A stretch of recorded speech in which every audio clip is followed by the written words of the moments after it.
Week 4, Day 2. Wilmington's Guide to the Bible, page 173. Roman numeral 5. The restoration of the nation of God, Israel. Ezekiel 36 through Ezekiel 37. Capital letter A. The necessity of this restoration. Israel had previously been driven from Palestine because of her sin. Ezekiel 36, 17 through 19. Capital letter B. The reasons for this restoration. 1. To shame those Gentile nations that had sneered at Israel's tragedy. Ezekiel 36, 1 through 7. 2. To exonerate the great name of God. Ezekiel 36, 20 through 23, and verse 32. The rumor was being spread around that the God of Israel was unable or unwilling to protect and purify his own people. Page 174. Chart, top of page 174. The restoration of the nation of God, Israel, Ezekiel 36 through Ezekiel 37. Need for restoration. Israel was displaced from the promised land because of sin. Ezekiel 36, 17 through 19. Reasons for restoration. To punish the foes of Israel. Ezekiel 36, 1 through 7. To vindicate the name of God. Ezekiel 36, 20 through 23. Vision explaining restoration. Ezekiel speaks to a valley filled with dried bones. Ezekiel 37, 1 through 6. In response, the bones join together and are covered with flesh. Ezekiel 37, 7 through 8. He speaks again and the breath of life enters their bodies. Ezekiel 37, 9 through 14. Symbol of restoration. Ezekiel carves the name Judah on one stick and Ephraim on another. Ezekiel 37, 15 through 16.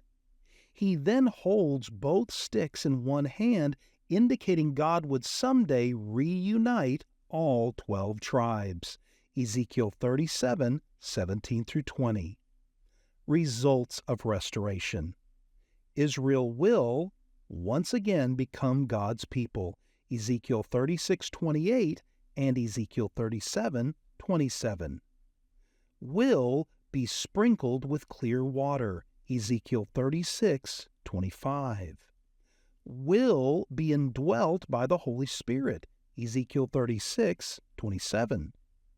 Will be given new hearts. Ezekiel 36:26. Will have a new temple. Ezekiel 37:26 and verse 28. Will be ruled over by David. Ezekiel 37:24. Will be justified among the nations. Ezekiel 36:30. Will have abundant crops. Ezekiel 36:29 through 30 and verses 34 through 35. Will repopulate Jerusalem and other waste cities. Ezekiel 36:38. Will occupy the Holy Land forever. Ezekiel 37:25. Page 491. 33. Was Jesus Christ truly human? He was indeed. Capital letter A. The Old Testament predicted that the Messiah would be a man. 1. As predicted by Isaiah, Isaiah 52:14 and Isaiah 53:3. 2. As predicted by Daniel, Daniel 7:13 through 14. Capital letter B. Jesus referred to himself as a man, John 8:40. Jesus' favorite name for himself was the Son of Man, Matthew 8:20, Matthew 16:13, and Matthew 25:31. Capital letter C. Jesus was looked upon by both friends and foes as a man. 1. Testimony of his friends. A. The disciples. Matthew 8:27. B. The man born blind. John 9:10-11. 2. Testimony of his foes. John 9:16, John 10:31-33, and John 19:5. Page 492. Capital letter D. Jesus experienced all the sinless limitations, traits, and characteristics of humanity. 1. Physical traits. A. His body was conceived within his mother's womb. Matthew 1:20 and Luke 1:31. B.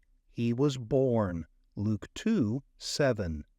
C. He lived within that body while on earth.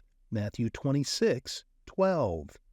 D. He possessed flesh and blood. Hebrews 2:14.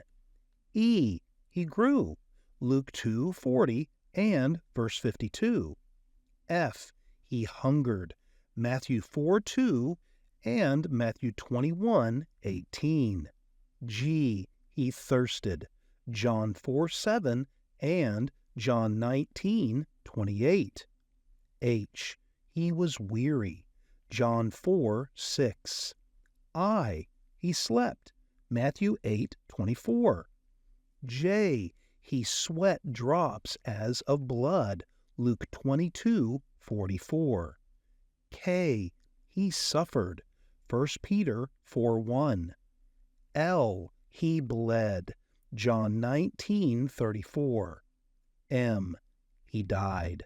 Matthew 27:50 and 1 Corinthians 15:3. 2. Mental traits. A. He was wise. Luke 2:40 and verse 52. B. He learned. Luke 2:46-47 and Hebrews 5:8. 3. Emotional traits. A. He loved. Mark 10:21, John 11:3, and John 13:23. B. He displayed compassion. 1. Upon a crowd of 5,000. Matthew 14:14. 2. Upon a crowd of 4,000. Matthew 15:32. 3. Upon 2 blind men. Matthew 20:34. 4. Upon a leper. Mark 1:41. 5. Upon a demon-possessed man. Mark 5:8. 6. Upon a widow. Luke 7:13. C. He was angered and grieved. Mark 3:5. D. He wept. Luke 19:41 and John 11:35. E. He experienced joy. Luke 10:21 and Hebrews 12:2. F. He was troubled. Mark 14:33-34, John 11:33, John 12:27, and John 13:21. G. He experienced desire. Luke 22:15. 4. Spiritual traits. A. He prayed. Mark 1:35, Luke 22:41-42, and John 17:1. B. He was tempted. Matthew 4:1, Hebrews 2:18, and Hebrews 4:15. There are 2 dangers to avoid in approaching the subject of Christ's humanity. The first is to imagine that the Jesus of the New Testament is just a myth. One of the unique facets of Christianity is that it is possible to still visit the sites where the biblical characters lived. The Bible is filled with real history about real people. Nowhere is this more evident than in relation to Jesus of Nazareth. The story is true. From discussions of his birth in Bethlehem to his baptism in the Jordan River, to the impact of his teachings on the lives of those who heard him in the towns and villages where he traveled, to his suffering and death in Jerusalem. Jesus was arraigned and sentenced to die on the charge of blasphemy, which assumed that Jesus was a man and therefore could not be telling the truth when he claimed to be God. The second danger in approaching Jesus' humanity is to refashion Jesus in our own image. But Jesus was unique. There is no one like him. He was a real man, but he is the greatest man who ever lived.